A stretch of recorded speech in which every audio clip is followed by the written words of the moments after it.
Monsieur Olivier Paccaud, s'il vous plaît. Je veux bien lui donner un temps de parole. Monsieur le Président, Mesdames et Messieurs les ministres, chers collègues, ma question s'adresse au secrétaire d'État auprès du ministre de l'Action et des Comptes publics. Depuis 1 heure, la trésorerie de Bresles, dans l'Oise, a fermé définitivement ses portes.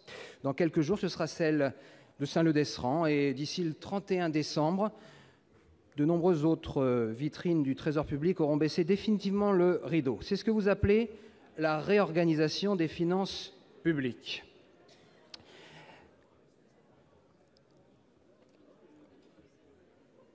L'État poursuit donc son désengagement, son abandon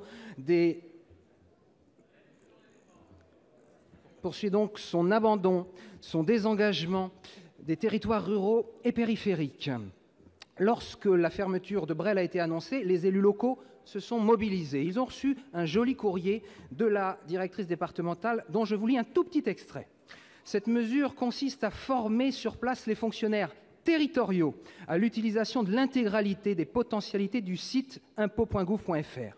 Par capillarité, les fonctionnaires municipaux pourraient alors guider les usagers dans la plupart de leurs demandes aux horaires décidés par chacune des mairies. Aucune compensation financière n'est évoquée. Il s'agit donc sournoisement d'un transfert de charges, d'un transfert de compétences qui ne disent pas leur nom. Encore une fois, l'État fait des économies sur le dos des collectivités et de la qualité du service public. Alors, Monsieur le ministre, est-il cohérent d'annoncer des milliards pour revitaliser les centres-bourgs et, en même temps, de fermer des services publics dans des bourgs déjà en difficulté? Merci. Donc la parole est à Monsieur Olivier Dussopt, secrétaire d'État auprès du ministre de l'Action et des Comptes publics. Monsieur le ministre. Merci Monsieur le Président, Mesdames et Messieurs les sénateurs, Monsieur le sénateur Paccaud. À travers votre question et à travers les exemples que vous évoquez en réalité la réorganisation du réseau de la DGFiP sur le territoire. Est-ce que cette réorganisation est utile? Elle l'est et elle s'impose. Elle s'impose par les changements de pratique et les changements d'usage, et je pense notamment à la numérisation, même si nous avons pleinement conscience que tous nos concitoyens n'ont pas forcément facilement accès à cette numérisation. Elle s'impose par la réorganisation territoriale, avec la mise en place de nouveaux périmètres pour les intercommunalités, comme avec la création des groupements hospitaliers de territoire qui impliquent de travailler à une nouvelle échelle. Elle s'impose aussi parce que nous sommes dans une recherche permanente d'efficacité et effectivement de rationalisation de l'action publique. Par contre, Monsieur le sénateur, si vous me permettez, cette suggestion, peut-être ne devriez-vous pas faire comme si les mouvements de fermeture et de réorganisation ici ou là de trésorerie et de points de contact de la DGFiP seraient une nouveauté. De 2008 à 2016, ce sont 400 trésoreries qui ont été fermées sur le territoire. 400 trésoreries qui ont été fermées avec toujours la même ambition, partagée, je crois, par toutes celles et ceux qui les ont décidées, de garantir le maintien au service. Et votre question me permet de prendre 4 engagements. Le premier engagement, c'est la concertation. Et si dans les exemples que vous avez cités, elle a été défaillante, je suis tout à fait disposé, évidemment, à en discuter avec vous.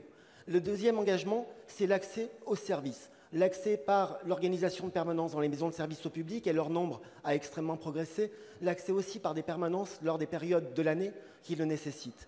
Le troisième engagement, c'est le maintien du conseil aux élus. Parce qu'on sait que pour accompagner les élus face aux mutations et aux difficultés que peuvent rencontrer parfois les collectivités, il est souvent plus efficace de regrouper les équipes, d'avoir des équipes polyvalentes plutôt que d'avoir des agents de la fonction publique, des agents de la DGFiP, seuls dans des trésoreries isolées. Et puis enfin, le quatrième engagement, c'est l'innovation. Le gouvernement a lancé un processus, Action publique 2022, auquel j'invite toutes les sénatrices et tous les sénateurs à participer. Nous sommes prêts à expérimenter le compte financier unique, les services facturiers, tout ce qui fait qu'en partenariat avec les collectivités locales, le service sera maintenu et de qualité partout, sur tous les territoires de la République.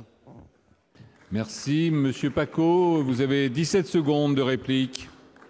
Oui, Monsieur le ministre, toutes les fermetures que vous évoquez, elles ont toujours lieu dans les mêmes endroits, territoires ruraux et périphériques. Les Français des champs ne valent pas moins que les Français des villes. Ce ne sont pas des citoyens de seconde zone, ce sont des contribuables aussi. Vous semblez l'ignorer, je le regrette profondément.